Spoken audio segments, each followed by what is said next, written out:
as always. And here we're here with our special guest this Monday on the High Point Huddle, Kyle Sloter, NFL quarterback. Kyle, how are you doing, man? Thank you so much for taking your time to join us. Yeah, I'm doing good, guys. Appreciate you having me. Yes, sir. Appreciate you for coming on, bro. Like, it really does mean a lot. Oh, yeah. Yeah, absolutely, Absolutely. man. He's going to have a lot of great insight for us today. He's our first NFL athlete we've had on the show outside of Dez Bryant so far here on the High Point Huddle. Hopefully, many more to come here in the near future. But it's going to be an amazing conversation here. I mean, listen, quarterback, wide receiver. I'm sure we're going to get into some technicalities and some high-level football that maybe I won't even understand. But listen, it's going to be a great conversation. I'm excited to be a part of it. Kyle, thank you again for joining us, man. Let's just jump right into it with some of the biggest news in the NFL this week here. First and foremost, actually, I would love your take on this, Kyle. Joe Burrow and the Cincinnati Bengals. What's your take on the situation going on over there? Their offense is struggling. Joe Burrow is certainly not healthy. What's your thoughts from a quarterback perspective on Burrow, his season, and maybe how to handle it and manage his health moving forward for the rest of the year? Yeah, one of the things that I've noticed with the Bengals, they get into a lot of empty sets, and I think that puts a lot of stress on Joe Burrow as a quarterback because you're really conceding and saying, hey, we're dropping back and we're throwing on this play. And they do that a ton. I think one thing that they have to lean on, especially with his health and his calf and not being able to move the way that he normally does, is they have to hand the ball off to Joe Mixon. They got to get a little bit more of a rushing attack, and that helps the passing game. So everything that you can do and take something off of Joe Burrow's plate so that he doesn't feel he just got a new contract. He's feeling a little bit of the pressure of that because he's got to earn that. He feels that. We all feel that. But being able to hand the ball off to a great running back like Joe Mixon, I think they probably have to incorporate the run a little bit more and probably protect him a little bit better because I know that that's been an Achilles heel of them for the last couple of years. Yeah, they've really tried hard to address it in free agency, but it seems like whatever they've done, it just hasn't really worked. Des, if you're the Bengals, are you going to sit Joe Burrow at all, or are you just going to try to ride it out and hope the scheme can keep him healthy for the rest of the season and try to keep winning games?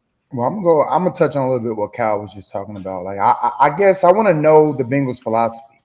Like, what is it? You get what I'm saying? Like, who are they? Like, are they the pass heavy team? Like, help me with that, Kyle. Like, is that the reasons for them going into empty so much? They want to, put the ball in the air. Like, is that their identity? And is that why? And Yes, you kind of already it is. it, but yeah. Yeah, no, it is. And when you have guys like T. Higgins, you have guys like Jamar Chase, you've got guys like Tyler Boyd. Their tight end's name is escaping me right now. Herb Smith Jr. But Yep. yeah, well, there you go. I played with him in Minnesota, so a very talented tight end in his own right. You've got so many weapons. I feel like they're getting into this Aaron Rodgers style drop back. We're going to pass. So there's very few quarterbacks, and Joe Burrow in the past has been one of those guys that can do it. But to do the Aaron Rodgers style of offense where you're dropping back and the other team knows, hey, we're not under center, we're not running the ball, we're not play action, we're not a gun run team. This is pass. So yes, exactly. So it makes everything that they're doing very predictable. They know that, hey, we're going to pass. So you immediately have those linebackers dropping out of there, making zones cloudy.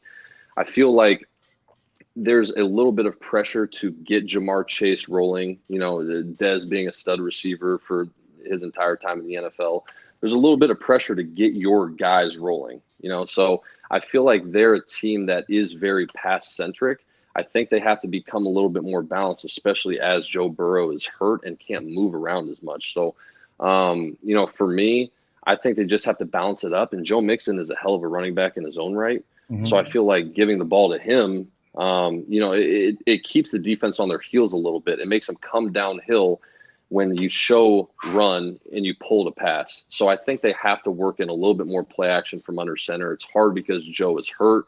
Right. If you go away from Joe, you've got Jake Browning, somebody that they're probably never played in a game, played with Jake as well. He's never played in a game, and you got the top. If Joe can play, I think you got to roll with him. Right. I agree. I agree. He's actually my sleeper, but we'll get into that later. Oh, okay. I like that. There you go. Yeah, but like you mentioned, Kyle, I think it's really interesting. I think I agree. I think there's a lot of pressure from inside the organization and outside as well. Jamar Chase and G. Higgins got to get going. Higgins unfortunately suffered, I believe, a rib injury in this past game, so he might miss some time here. But Jamar Chase needs to get going. That offense needs to get going. I mean, 3 points against the Tennessee Titans.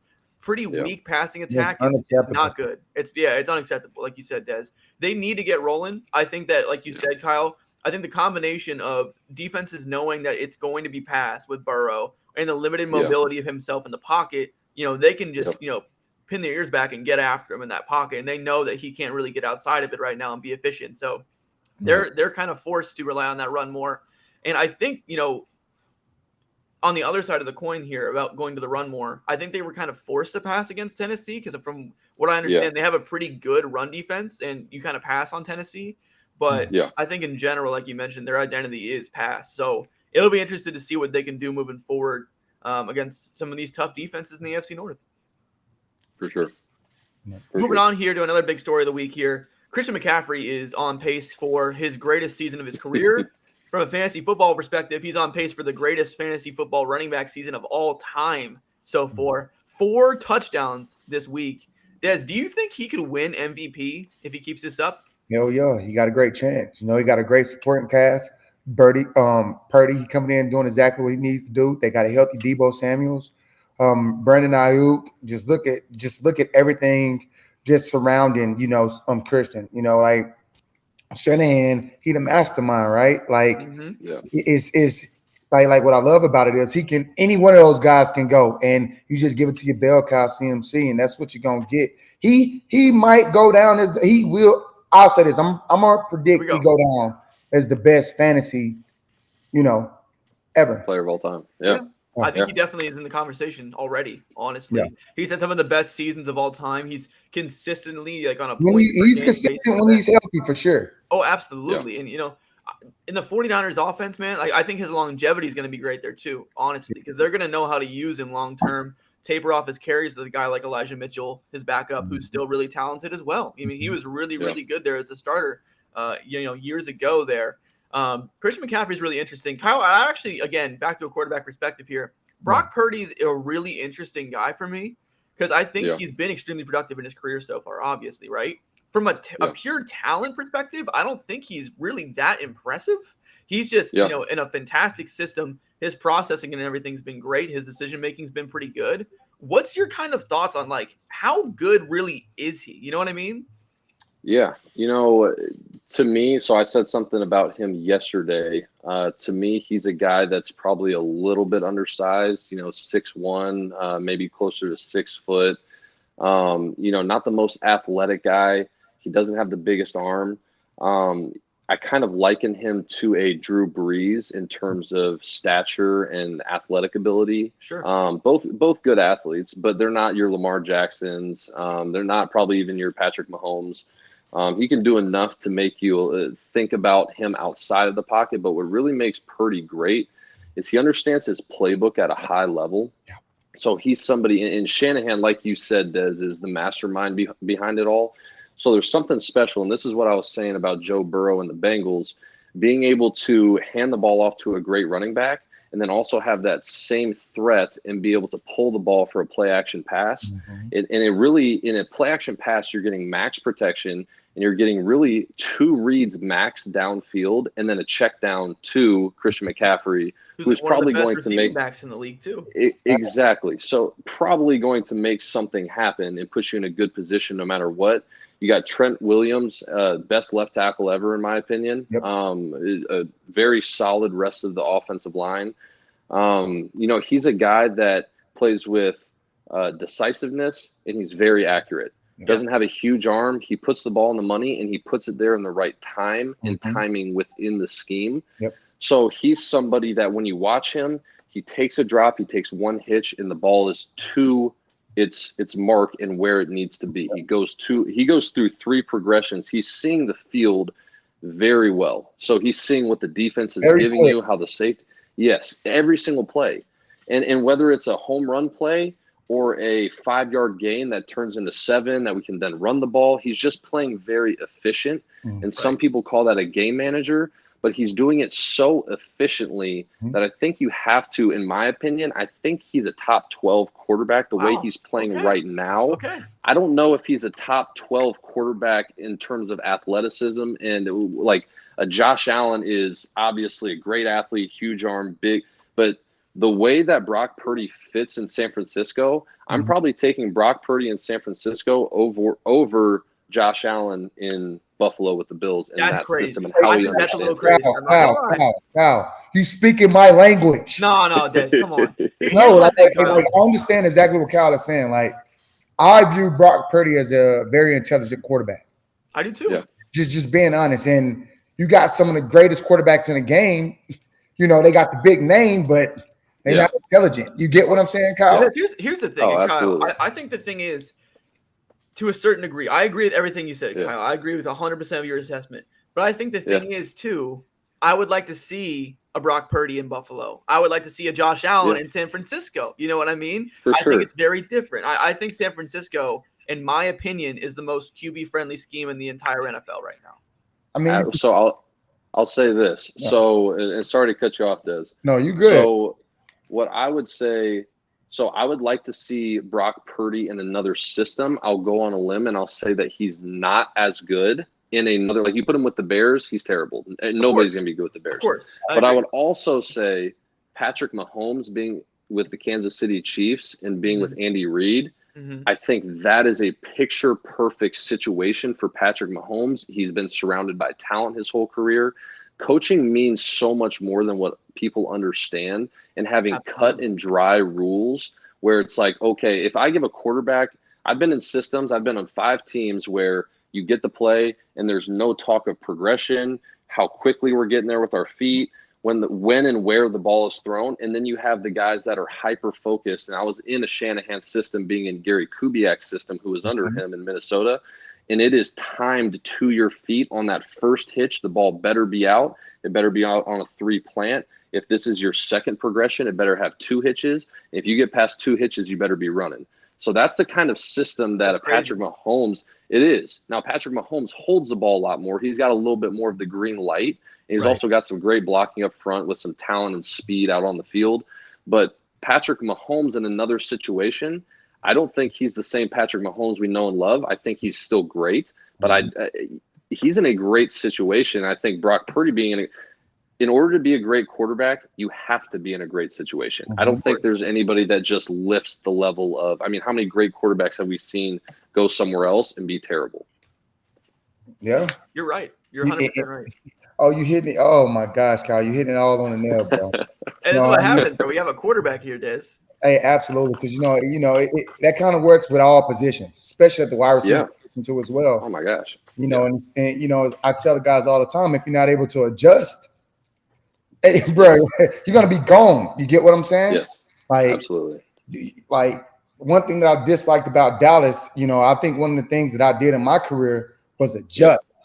Like, when I was at Oklahoma State, I'm used to, going to go get the football, ball be in the air, like I'm tracking it down. I got to Dallas, I'm running slants, I'm doing all of this, I'm in the, the meat and potatoes of things. Yes. I have the intricate routes.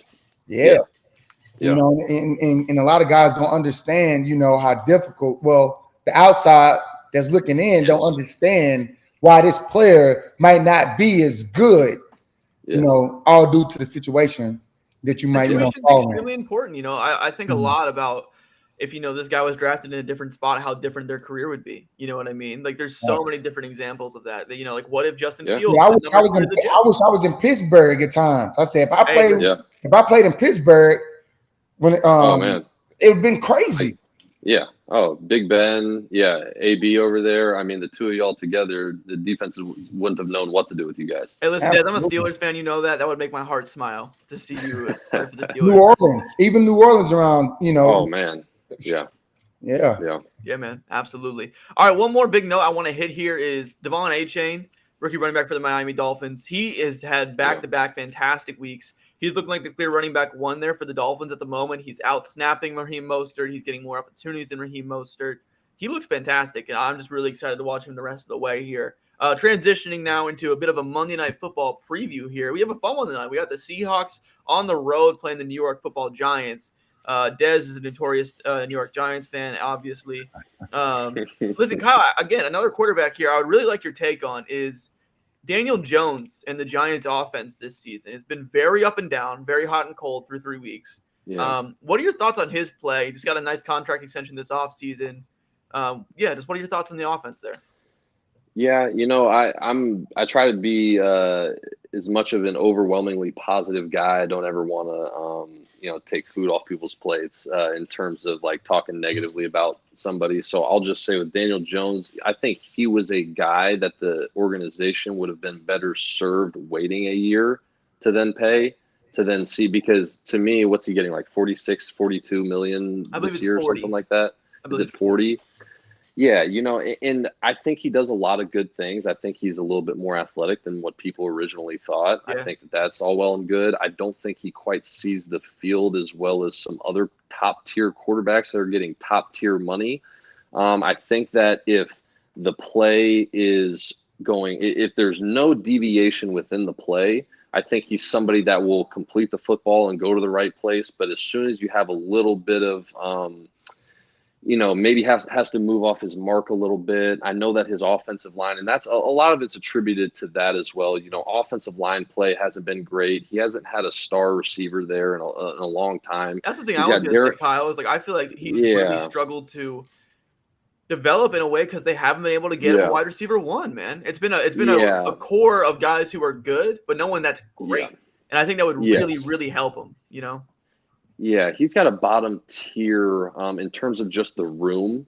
Not talking about any one player, but just in terms of the room, I think he's got a bottom like 6 or so receiver room in the NFL.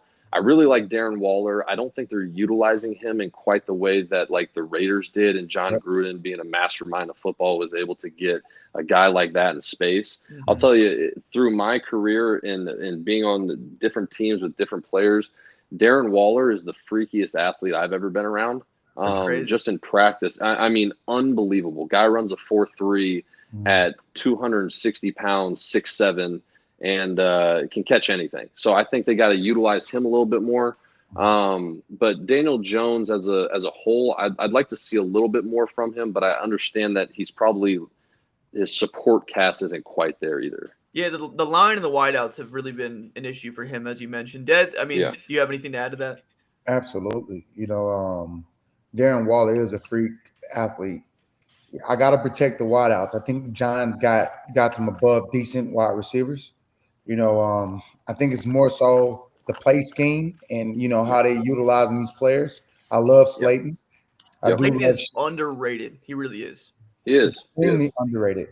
I think Hyatt can be way more dominant, but it's not by his choice. It's due to the opportunities that he's not getting. Haven't used them. He's a rookie. Maybe long term he'll develop into something special, but we'll see. But in order for him to develop, why not go ahead and use him? That's been one of my things. When it came to the National Football League, it's not college. You get what I'm saying? Right. Throw him in the fire and let him get great. If not, why pick him? Right. Yeah. Exactly. Speaking of that, this is kind of off subject. It's not even on the show doc here, but I would actually really like your take on the Detroit Lions drafting Jahmyr Gibbs, number 12, and him playing second fiddle to David Montgomery. What's your opinion on that? I mean, it doesn't make any sense. I think it's clear as day. It doesn't make any sense. Extremely talented football player. But at the same time, it's hard to take Montgomery off the field because he's being productive. He's been good, but Gibbs has been more efficient on a per touch basis still. Kyle, I just saw your reaction. I think you have a lot to say. Yeah, I want to hear it. Oh my gosh. So I'm a huge Jahmyr. Growing up in Atlanta and just kind of being a Georgia football fan, him being like, Georgia Tech, Georgia, I just followed Georgia football, anything. So him being at Georgia Tech, going to Alabama, I was a little bit familiar with him and watched him in Alabama and had the great season that he had there. One of the most explosive runners I've ever seen in space. Thanks. Yes, crazy fast. He is. He is a faster Alvin Kamara. He said that himself when I asked him at the combine. Swear to God, that's what he said. It's crazy fast, good hands. So I've talked to a few people in that building because I was just blown away with the usage level of him. They're not using him at all. I was like, what is going on here? And they said that the coach views him as a guy that is slight in stature and therefore can't run between the tackles. That's so So then my point to this whole thing is I'll go on record as saying that I think Jahmyr Gibbs can do everything that a successful running back in the NFL needs to do. I think he can run the ball inside, outside, catch the ball, pass block, pass protect. do all that kind of stuff. To me, if that's the way that you're thinking as an organization with the number 12 overall pick, somebody didn't do their homework because they said the two things that I got was they didn't trust him in pass pro and they didn't trust him to run between the tackles because he wants to bounce things, which I've seen the opposite in games. So for me, you just drafted a guy that you should have done a lot of homework on, that you're openly admitting that you drafted somebody with massive holes in your game, because if you can't pass protect, you can't run between the tackles, then why are you drafting a running back 12 when you could probably get him in the second round? So to me, I don't believe that. I think that you hand that guy the ball, he's gotten 7 yards a carry, 6 yards a carry in pass games. Yeah. And he's, David Montgomery gets 32 carries for 132 yards. He's averaging 3 yards a carry. Right. You give Jahmyr Gibbs the ball, he's averaging 6-7 yards a carry. Totally. So I just think you have to find ways. Yes, David Montgomery is a little more stocky and can handle it probably a little bit more, but I think you got to be creative in the way that you get that guy 20 touches a game. And the fact that they're not using him is just mind-boggling to me. Yeah, I absolutely agree. And this is showing – sorry, Des. This is showing shades of exactly what happened in this backfield last year with a different situation entirely, but you had DeAndre Swift and Jamal Williams. And it's the same thing that happened with Swift. You had Zeke and Pollard. Yeah, Swift's a baller. Yeah. They traded him to the Eagles. He's looking amazing in Philly right now. I mean, we all fans, like fantasy football community, we're all in on DeAndre Swift. Huge fan of his game. I mean, I think the NFL too. I mean, he's a really talented back. And Jamal Williams is getting a lot of work, getting all the goal line carries, getting, like the David Montgomery kind of treatment right now. And it's a little different because Gibbs is still a rookie. But again, if you're drafting a running back 12 overall, I mean, that's really high for a running back. So, I mean, you better, use him. It doesn't make any sense to me. It never really will. But I just thought that would be an interesting thing to get your take on. But yeah, man, it's a crazy situation going on over there. Going back on track here, Monday Night Football preview. Seattle Seahawks. I think they're going to win this game. I think the Giants are probably going to drop another one here, which might make Dez happy. But overall, I'm excited to watch Geno play again, man. Geno in primetime should be a lot of fun. This team's been a lot of fun. I think a little fantasy football thing here to watch, a little nugget for you guys. The running back snap shares here between Kenneth Walker III and Zach Charbonnet out of UCLA. Charbonnet is a talented back, man. They drafted him in the second round. He's a really nice between the tackles runner. Kenneth Walker III is amazing. But I think that Charbonnet's snaps are only going to increase over time, as they already are. So I'm interested to watch how, all that plays out tonight. So that should be a fun game tonight. And moving on here to some big surprises from week 3. Was it week 3 or week 4? Was it 4? I think it's supposed to be week 4, right? Might be 4. Yeah, it's just 3 in the doc. But I was like, that was flying by. That was week 4. That was great. Yeah, that's crazy. Listen, the reason I brought this man on the show was to talk about Justin Fields, because I saw a tweet about him talking about Justin Fields. I'm ready to hear this, Kyle. Fields had a good game against Denver this week. He had 4 touchdowns. Unfortunately, they dropped the game. I don't really know how, to be honest with you. But Justin Fields showing some sign of life this week against a pretty poor Denver defense so far in the year. But overall, I would love your mile high view thoughts on Justin Fields, how the Bears organization is using him, the scheme, everything. Yeah, I think for starters, since he was drafted, I think that he's probably just been in bad situations and they're not using him in I think they're trying to, some games I feel like they're trying to protect him, and then other games I feel like they're kind of like leaving him out to dry, where it's like, okay, you got to make a play or we're screwed type of thing. Right. So that tweet that you're referencing, I made that last week after watching the week 3 game, and I came away, and I'm somebody that I want to give everybody their props. Like I want to say positive things about everyone, but I'm also going to keep it real because we're all professionals. And if I had a game like this and someone said in a respectful way, hey, you just got to be a little bit better, I would be saying that about myself if it were true. So I try to keep it real. I didn't think that the scheme was very good in week 3, and I didn't think the running or the receivers helped him out much at all. I felt like Chase Claypool kind of looks a step slower than he has in the past. He's away from the team now. Yeah, David Meyer. That's a weird situation. I want to train. I want to get with Claypool. I want to see where his mind is at. Yeah, it doesn't feel like it's in football. He has all the ability in the world. Yeah, it feels like it's and I don't know. I mean, you see stuff, and how many times do you talk to somebody that you know that's in the news that like it's completely different than what it is, but from the outside looking in, it doesn't look like his head is in football. It looks like it's in like art and like, you know, him being overseas doing the modeling and stuff like that. yeah, the modeling and stuff like that, which no problem with it. It's just like, you know, if you're going to be a great football player that you say you want to be, football is a full-time job that you got to be focused on constantly. But back to Justin Fields, I don't feel like the flow of the game. It's like, okay, we're not successful running the football. We're going to run on first down because we don't want to go away from it. And I believe that. I think you should stick with your run game if it's not necessary that you go like fourth quarter, late in the game, we're down type of thing. But in you know, early in the game, they stay with their run. We don't get anything. It's 2nd and 10. And then we're going to run the ball again, knowing that we haven't been running it successfully, and it's 3rd and 10. And now I'm expecting my quarterback, who's already struggling with confidence issues, has everybody breathing down his neck, to convert a 3rd and 10. And if he doesn't do it with his legs, more times than not in that game, people were completely covered downfield.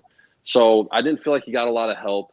I felt like he put 2 or 3 balls on the money for big plays that weren't caught. And, you know, we're not coming down with any 50-50 balls when we give guys a chance. Now, Justin Fields has not been great to this point in his career. I'm not sitting here defending the fact that he is a phenomenal player. I think he obviously has some work to do. But I'm just saying that in that game, I want to keep it a game-to-game basis. And if we're going to point at, as the media, if we're going to point at who's to blame, I don't think that last game was him. And then I think this game this week, I think he stepped up a little bit. He made some mistakes here and there, especially that fumble at the end. Yeah. You know, that one is I see people on Twitter saying, was it his fault? Was it not his fault? Well, as a quarterback, you're taught if I have a wide 9 out there, defensive end, I'm supposed to come away from center and I'm supposed to peek at that defensive end. And if he's coming upfield, that means I got to fade and not gain any ground. So I can either throw it away in the dirt or throw a fadeaway Michael Jordan to the flat. And he never checked him and he came running out of it with late eyes and just, you know, he got caught. Right. So that one, not great, but was very good in the game, I thought, for the most part. Made some mistakes, but definitely showed some signs of life. Well, sorry, go ahead. Just you know, touching on what you're saying. So just based off of everything that you're saying, like from what I'm hearing, it's just like it's a coaching issue. Like, like that's always been my thing when I see Justin Fields. Justin Fields, just like I don't think he's a bad quarterback, but in Chicago, it's no identity. You get what I'm saying?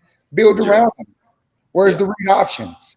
Where are the RPOs? Like I feel like with a quarterback like that, that's where he's going to be very productive. Let's not have him doing things that's very unusual. You get what I'm saying? I think they should be scheming Justin Fields like they should be scheming Jalen Hurts, and I mean that. I mean, absolutely. Last season we saw the legs. I mean, Fields was running a lot, and you know, and a lot of that was probably due to desperation. You know, line was worse, receiving core was worse without DJ Moore out there, and I get that to a certain degree. But now he's not running at all. Like in this past game against Denver, I'm pretty sure I checked the box score. I believe he had 5 rushing yards on 3 attempts. I mean, that's probably all just scrambling. None of that's probably designed. You know, I would like to see some designed runs for him. I would like to see, you know, a lot of stuff where he's moving out of the pocket, making throws on the run, giving him the option to scramble if he needs. You know, I just like to see him use his legs. It adds an additional threat to that run game, which is only going to go from pass instead of play action. Exactly. Yeah. Exactly. Everything is just a little too bland. There's not a lot of creativity within the offense. If it's play action pass, you're getting the typical post with the deep over with the back and the flat. And everything is – and if you don't have creativity, the creativity doesn't come out in your drop back or your quick game. Those are plays that everybody has, whether it's a stick and a go or double stick or double slant or slant flat. Those are the plays that everybody has. But where you can really get creative as a coach is in your play action concepts and game plan and how do you get the ball to your guys in space. There's no, hey, let's get to 18 to 22 yards in the alley, lean it to the corner like a deep V, and then back to the post. There's no like double moves. There's no, hey, let's get a stutter, go, stutter, comeback. Just So no it's, flair. you know what I'm saying? Nothing. Yeah, there's no flair to anything. And I remember being in Minnesota with the best offense that I was ever in was with Pat Shermer. And there was just a bunch of things like that. We called a chair route. I'm sure, Des, you've run 10 yards out and up, and then you run an 18-yard comeback. Yep. And it's a long developing route. You fake it, and you're going to get one-on-one out there. And you got the right quarterback doing that. Yeah. A guy that can get it to him. So Right. I think you have to make it just like Shanahan is doing you have a situation where I truly think that you plug Justin Fields into a Shanahan system where he has cut and dry rules. I think he's very good. You take Brock Purdy and put him in Chicago, not very good. Probably not very good. Yeah. So It's a lot about the scheme. It's a lot about the scheme. Absolutely. Yep. Another thing I want to talk about here, another big surprise to me this week was Buffalo Bills blowing out the Dolphins. They crushed them. They really did. Defense took care of business. Tyreek Hill and Jalen Waddle were pretty much shut down. Tua didn't have the best day. A-Chain had a pretty good game, but the passing attack for Miami's kind of struggled. The Bills put up a ton of points. Dez, what were your thoughts on that game? Do you think the Bills are going to win that division? You know, what's funny is we don't know. I'm going to say it's still early. You know, last week we crowned Miami the best we ever saw. And then, it's every other week. We don't know. Give me to about like week 6 or 7, where teams are, trying to, where teams are finding their identity and just knowing how they want to look moving forward in the season. I'd be able to give a better prediction. So as of right now, the Bills, they are good. They got the talent, but we don't know. Yeah. Anything can happen. Kyle, who do you think's winning the AFC East? Who do I think's winning it? I don't think the Jets are far out of it. It's really going to come down to the Dolphins and the Bills. The Dolphins have a ton of weapons. Achan, whatever his name is coming on as a rookie. He's getting a lot of explosive runs for him, which is, something the Dolphins haven't really been known for. Since Tua's been there, they've been more of the explosive downfield passing game. So now you add in a running game. I don't think defense. Yeah, I don't think the defense for them is as good as the Bills. I think that's probably where it showed up a little bit. Truly, I'll go with the Dolphins because I feel like they have a lot of momentum. I know they just lost to the Bills, but I'm going to roll with the Dolphins. I think the Bills are a very good team that you could also see playing in a Super Bowl here in February. Right. Now, as much as I want to pick the Dolphins, the thing that scares me is everybody's young. Yeah. It is, that immaturity. I think that maturity is going to have to step up very soon. And that's what I'm waiting to see when it comes to the Miami Dolphins. I think Tyreek could be the veteran leader in the offense, man. He's been there. Well, it makes sense for you to say that, but it's just, it got to come from that coach. It got to come from Coach McDaniels, and it got to come from Tua. Like I believe in the coach and quarterback relationship. Like I really do. I watched it happen in, from afar, Sean Payton and Drew Brees, Andy Reid, Pat Mahomes, Belichick, Brady. Like they have the team, but it's the maturity there for them to really take it far. They got the talent. I'm not worried about that. Yeah. Are the Cowboys still your Super Bowl pick, Dez? Yeah. Well, I think I don't know. Oh, we got okay. Of course, I want the Cowboys to win. They have the talent, but it's treating the highs like the lows and the lows like the high. Like I'm trying to see that in them, and at this moment, I don't see that. You get what I'm saying? But they have the talent. They do. They absolutely have. And I see that in a lot of teams. That's why I say I need week 9 or week 10. you need to get to the midpoint of the season. Yeah. Right. I need to, because that's what's going to determine. Okay, that's when teams find. For sure, their rhythm. Yeah. The Bengals, the past 3 years. Yeah. Started off slow, got red hot towards the end of the year. We'll see how it comes out. All right, moving on here to some disappointments. Made this one quick here. My Pittsburgh Steelers are embarrassing, man. It's been bad, bro. That offense is rough. Kyle, please give me good news about Kenny Pickett. Even not actually. Give me the honest opinion here, but I don't feel great about things at the moment. Yeah, it's hard for me to really form an opinion on the Steelers because I haven't seen them play a whole lot. The one game that I did see was the one that Kenny Pickett played really well through the 70-yard pass to George Pickens, who took it in on like a skinny post or whatever it was. Maybe it was a dagger. Against You know, Cleveland? say it again. I think it was against Cleveland. See, I thought he had a bad game. He had a couple. He had a couple big plays, but I think overall he was pretty sloppy. The offense in general was pretty sloppy against the Browns. Yeah. They only put up, I think, 12 or 13 points of offense. The defense had 2 touchdowns. Yeah, it's hard for me. I'm somebody that I don't ever want to come on here and just I don't know if I don't watch the film. Of course. So I try to watch the film as much as I can because I could go back until you watch the film, even on yourself. You go into a game, you think you play well, and then you watch the film. I mean, we've all done it 100 times if you played football, and you come back and watch the film, and you're like, damn, I really played like shit. Like I thought I played good, but I actually played like shit. So. Not having seen the all 22 film, it's hard for me to make a judgment.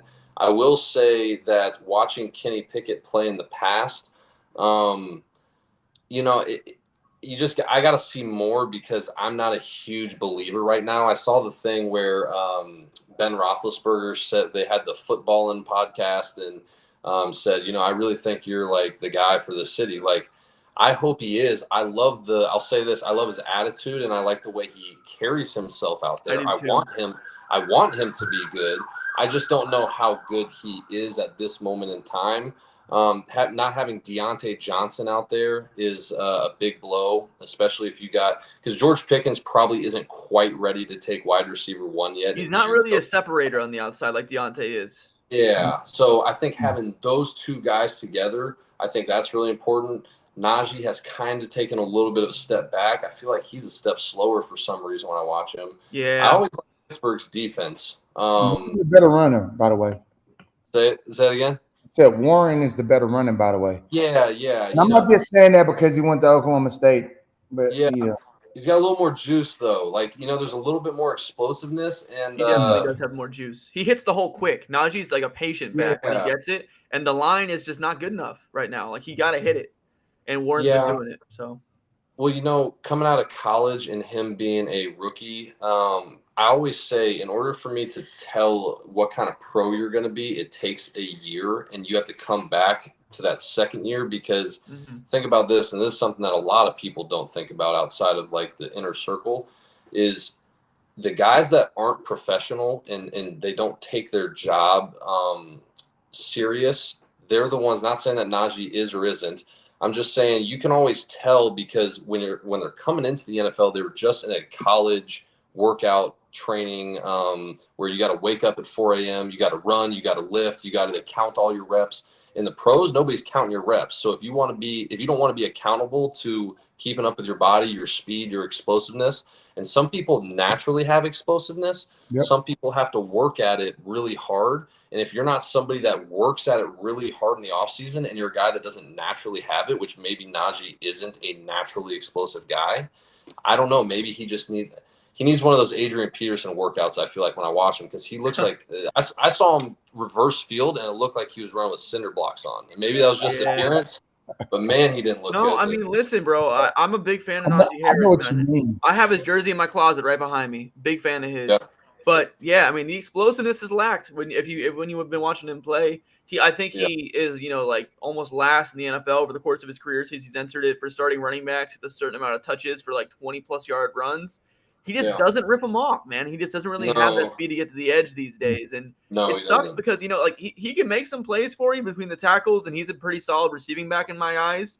They're using Warren more as the receiving back now there in Pittsburgh. But I think Najee definitely still is a talented player. It's just like he doesn't really – I don't think he's really fitting the scheme well right now with the blocking, and it just seems all out of rhythm. He's been getting better as it's gone on. Like, he had a pretty decent game on the ground this past week here in the loss, but – overall, it's still been pretty rocky for the Steelers' offense in general. But a guy we talked a little bit before we went on air, actually, Kyle, Desmond Ridder. I would like your take on what's going on with this Atlanta offense. Obviously, they're run the ball. They're not asking Ridder to do too much, but when he's been asked to do a lot, he's been having an issue with getting those balls on target. So, like, what's your kind of assessment with him so far? Yeah, watching him, it looks like, and when you're not a first or second round guy, you kind of feel like your position is on like a for lease basis. So it feels like he's a stopgap to Caleb Williams or And this is what a lot of fans don't realize. You can't tell me, I want to see everyone do well, but you can't tell me that the Washington Redskins having Caleb Williams from DC, you can't tell me that right around the corner, you can't tell me and Dez knows this, there's always 3 or 4 teams that go in with like a quarterback, like, we're going to give you a chance because we drafted you like mid-round, but we also kind of expect you to not do great. So they want to see what they have. Yep. Yeah, exactly. So I feel like that's what's going on with the Falcons and Desmond Ridder. And if those guys end up proving themselves, then they remain the quarterback. Yep. But it's not happening right now. He looks really indecisive. He looks a little bit unsure of himself. I don't know that in college he was always a very accurate passer. And I think accuracy comes from technique, but it also comes from confidence. If you're a quarterback that drops back and you know where that ball and I'm going to the right place at the right time, I'm ripping this thing, that makes up for a lot of accuracy issues because you're putting it in the right spot at the right time. I feel like he's a little bit late on everything. And I also don't feel like they're incorporating – you've got a guy like Kyle Pitts, who is a generational tight end talent. Dez is calling for him to be traded to Dallas, man. He wants him out of there. Yeah. Bring him to Dallas. Bring him to Dallas.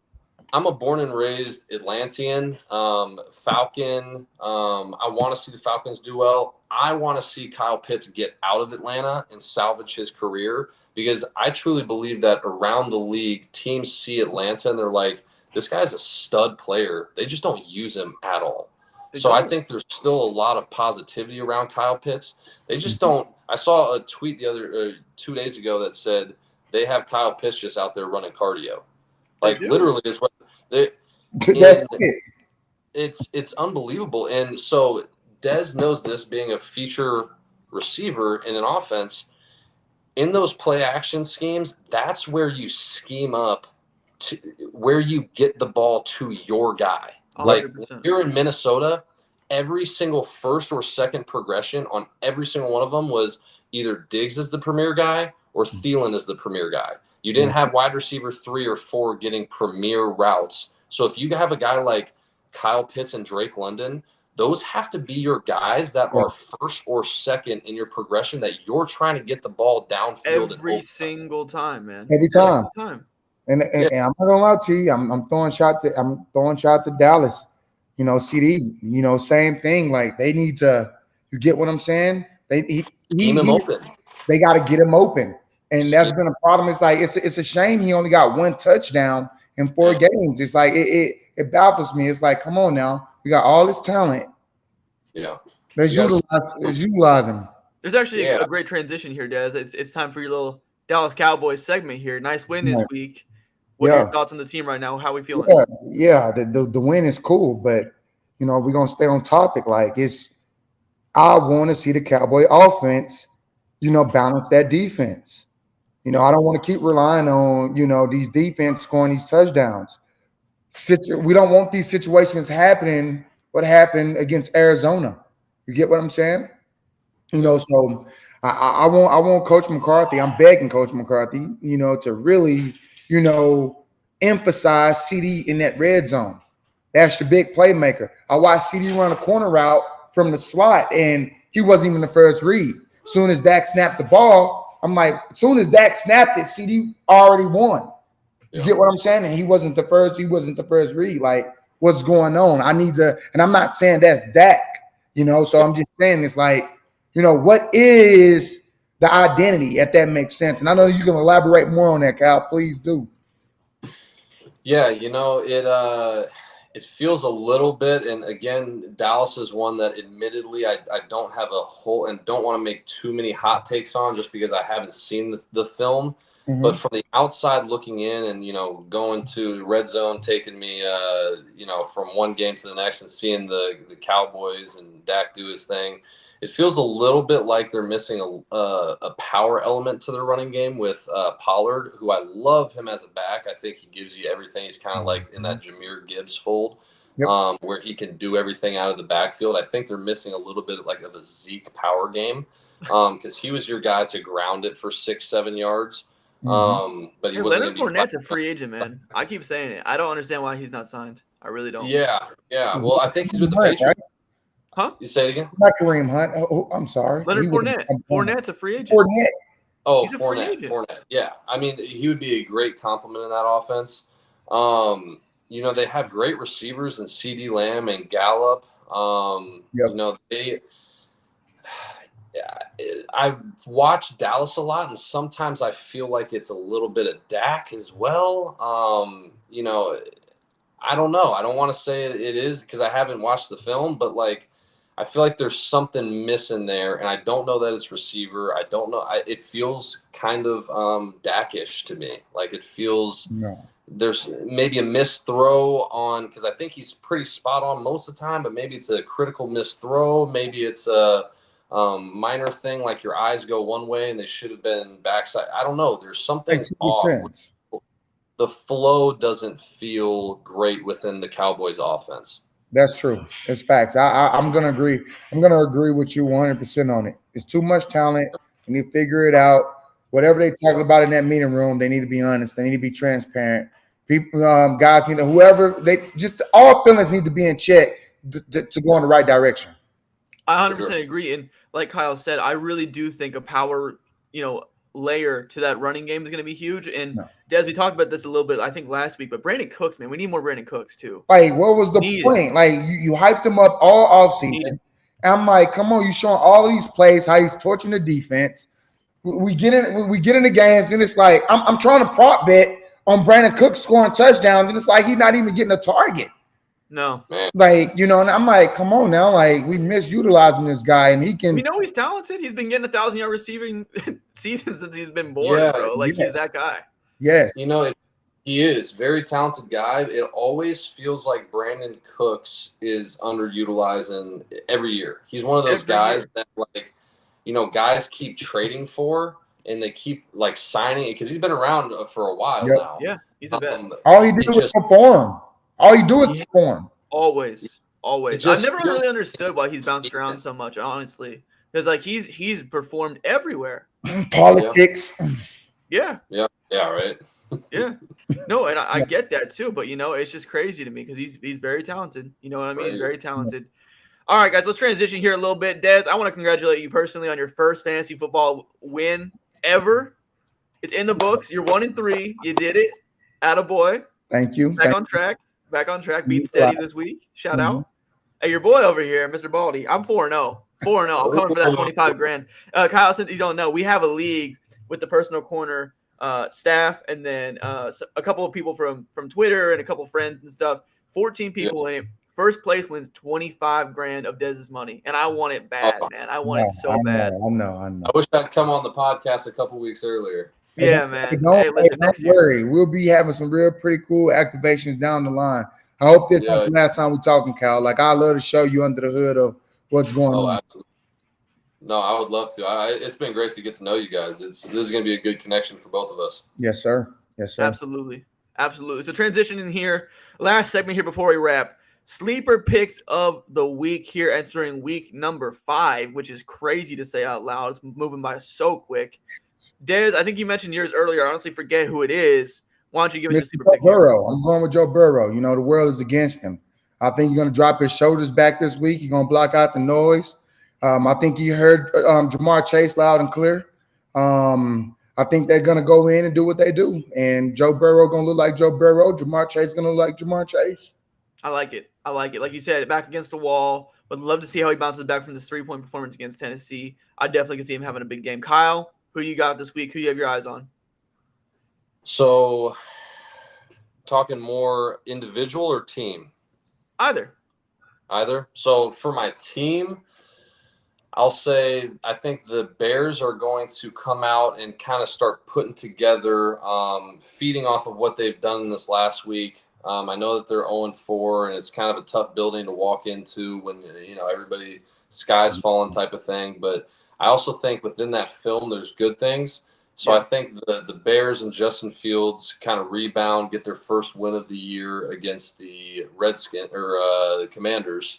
And then let's see, there was a player that I had in mind, but I'm going to go Justin Fields and the Bears. I think they rebound. I like it. I definitely can see it. Like you mentioned, those positives. They're on field. They're pretty heavy underdogs against the Commanders this week. You know, They the are. Commanders are playing good football. Yeah. You know, Dez. Hey, I've been joking on the podcast for a few weeks now. Dez is a big Commanders fan because he's been a fan of what they're doing over there in Washington this year with Eric I Bieniemy. believe it. I'm gonna be honest. I believe it. I just feel like they missing some pieces. Like they got a scary football team. They took Philly to overtime this week. I saw it. That's pretty much it. I feel like those are one of those teams that down the line they can hit a hot streak. Definitely. You know, and this is the best I've saw Washington over years. Just being honest. Yeah, you know, absolutely. I'm not a fan. I'm just keeping it real. Yeah, I know. I'm just giving you a hard time. You gotta preface it. Yeah, my sleeper pick for this week is going to be CJ Stroud, and the Houston Texans are going to go on the road and upset the Atlanta Falcons. I think the Texans are a good team, man. I mean, they just shit all over my Pittsburgh Steelers this week, just to keep it honest. I mean, they crushed us. I think that Stroud is performing at a very high level already as a rookie quarterback. You know, I've been seeing a lot of media folks already dub him as like a top 15 guy. I'm not going that far yet, but he's looked very good, very comfortable. Those one of those takes I want to believe, and the reasons for. I'm not gonna go. Let's not talk football related. One thing that I love about CJ Stroud, and Cal, you can contest to this too, is when you put that time and investing into your guys each and every week outside of the football field. When you get on the football field, everybody tends to play a little bit different, a little bit faster, just a little bit better, right?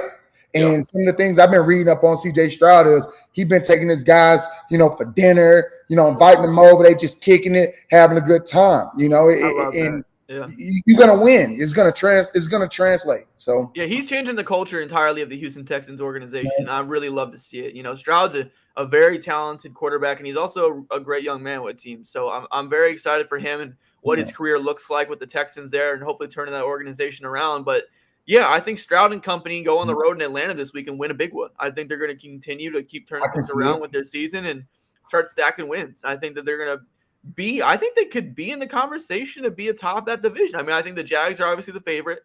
The Titans are no slouch. The Colts are no slouch. But listen, I think the Texans have a pretty good football team. I think they're better than people expected this season. I see them winning. I see them winning at least 6 games this year. I'm not gonna lie. I'm gonna say more. I'm gonna say more. The reasons for it's like one thing I love about CJ Stroud, and I don't want to stay on this long, but he handled adversity very well. You know, it's just one performance that I cannot get out of my brain is the college football playoffs against Georgia. That was an unbelievable game. I'm telling you, like everything that was up against him leading up into that game, the performance he put on was extremely incredible. Like Marvin Harrison don't go out, I'm pretty sure they win that game. Yeah, you get what I'm saying, and it's just I'm a huge fan of Stroud just because of that alone. You know, and how he handled adversity. And I do believe in them Texans. I'm gonna give them 9 games. Wow. Okay. Over 500. That'd be huge, man. That'd be huge for that city, that organization. They need that. They need that for sure. And to piggyback off of what you said, Dez, with him taking his guys to dinner and just being a good teammate and kind of gelling with the guys, you know, the good teams that I've been around, they all have one thing in common. There's a bunch of things that, you know, that are different about them. One team might be good at running the football. One team might have a great defense. He might be a good play action team. But the teams that I've been around that are good, the one thing they have in common is they all care about each other. And there's a family atmosphere around it where you go to team meals outside of football. You do Halloween parties. You have your guys over for dinner. You go hang out with them after practice. And I think that, you know, you touching on that, I know that was something when I got on the field. It was something that lifted because those guys were cheering for me just as much as I was cheering for them. And I felt like there was an energy. When you have a good bond with your teammates, there's nothing more powerful on the field than that chemistry. So I think that that's really impressive what Stroud is doing. I think that's the right way to approach being a young quarterback. 1,000%. And agree or disagree. That's very uncommon in the national football. Very. Oh, my gosh, very. I had a quarterback one time somewhere tell me, because I was always a guy that I just like hanging out. And me and my wife, she had a job. So, you know, she's working where she's at. I'm working where I'm at. So I've got all the time in the world. So I just find guys to go hang out with. Well, I had a teammate that wasn't quite, that wasn't somebody that liked to, he was just I'm going to go home and hang out with my wife and, you know, that kind of stuff. Right. And asked me, how do you relate to your teammates so well? It's just as simple as hang out with them, spend time with them, go to dinner with them, act like, care about their story and who they are and how they got here. It's very uncommon to have guys that want to take that extra time to build your team chemistry off of the field. Oh man, and like I'll say this: as much as I want to sit here and get into details, but early in my career, that's something that I dealt with. That's something that made me so furious because I was like, how do we expect to win games if we don't really hang out with each other and everybody each other? If you don't know your teammates, right? Yeah. And I'll never forget when I came into the NFL, I was such a fanboy. I'm like, man, this Romo, this is Miles Austin, this is Roy Williams, and like I said, I'm not going to get into details, but then when you start learning who these guys actually are, some of these guys are, it's like, man, really cool. Fuck you, just keeping it real. No, keeping it real because it's like, this is not how we're going to win games. You get what I'm saying? Yeah. 100%. So, bro, I can really go on and on, but we're going to save that for another topic. Yeah. Hey, listen. Hey, we actually, that's a wrap. That's the. Oh, what just happened? The show just stopped? Something went in and out. Oh, wait, no, we're good. I think we're good still. I think it just went out for a second. But anyways, that's the wrap on the show. Everyone, thank you so much for listening or watching live, wherever you're watching on YouTube or on X Live here. Thank you so much for showing love to our guest, Kyle. Kyle Sloter is his social media. Go drop him a follow, man. NFL QB. Great guy. Amazing breakdowns on the show today. Thank you so much for taking time out of your day, man. Once again, really appreciate it. Listen to this show on streaming on podcast platforms on Spotify. It's HPointSports. And then at YouTube, it is HP_sports. The podcast is streaming on Spotify once again. Thank you guys so much for watching. Dez, close us out, man. Man, again, I'm just going to go off, just pick up where you left. Appreciate you, Kyle. Looking forward to communicating with you outside of this. It's a lot more I love to talk about. It's all about this unity, right? I care about that.